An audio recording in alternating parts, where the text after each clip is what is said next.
Hello, everyone. My name is Micah Cox, and this is my presentation over online collaboration. Before I took my technology job that I have now, I was a classroom teacher in fourth grade math for 5 years. And in the last 2 years, our students were fortunate enough to go one-to-one for Chromebooks. So we really began to dive into online collaboration and see what it could bring to our classroom, not only just between student to student, but between teachers and other staff as well. So my introduction, my homepage, just kind of explains what I went over. I went to a workshop last year at TCEA, and I really, something that caught my eye was somebody had put a workshop title as Stop, Collaborate, and Listen. So I had to include that because I'm a 90s baby, so I'm a little bit of a Vanilla Ice fan. Moving on, I have a list of online collaboration tools, and the number one tools we use at our district is our Google Suite because we are a Google district due to having Chromebooks. So the first page over Google Suite just kind of gives you an overview of the different things that you can do, and I won't read all of this to you because most of you are familiar with that. And then I included what I send out to my new staff members because I do instructional technology for our district.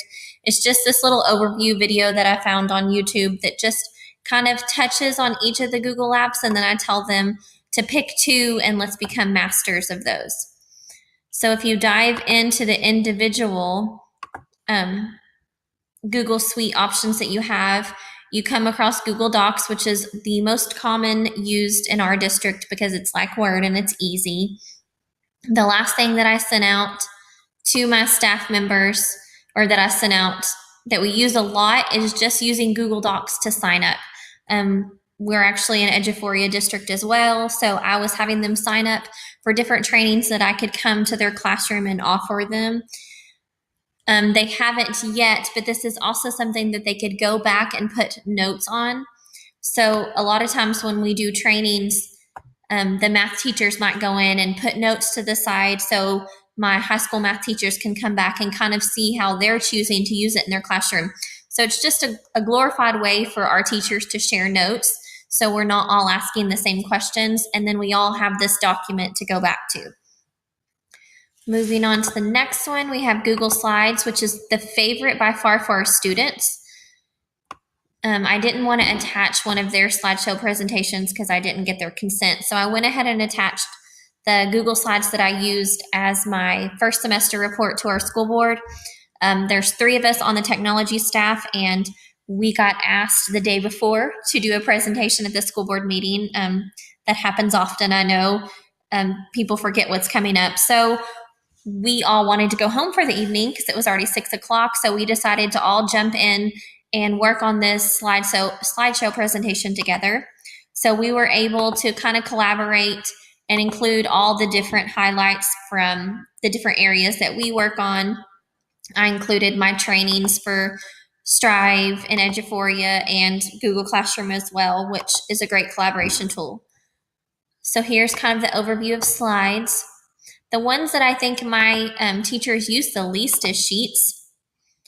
I like Sheets for the purpose of the students, but it doesn't have as much conditional formatting as Excel. So it's not my favorite, but how we used it this last semester that helped us out tremendously was we let our 5th grade students help budget for the PTA Christmas store.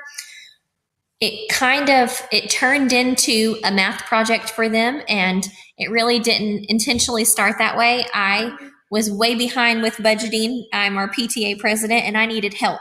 So what turned out as just simple help from me actually turned into a really great math lesson for them too. So it was kind of a win-win on both ends.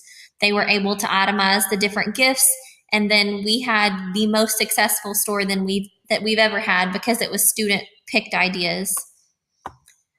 Another tool that I included, which I use a lot in the elementary classroom because it's similar to Facebook, or they think it is a Padlet board. And we'll just post a question up there like I put, attach your favorite link to a group collaboration tool. I'll post a question on the board when they came in there, and then they all log in.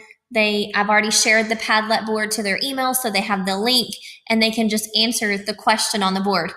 The best thing about Padlet for me, I just teach fourth grade, so it might become an issue with high school kids.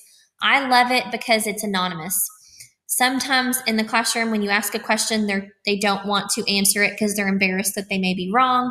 So this is a great way for them to just anonymously answer it. And the last one I have is a Prezi, which is a quick way to do a presentation.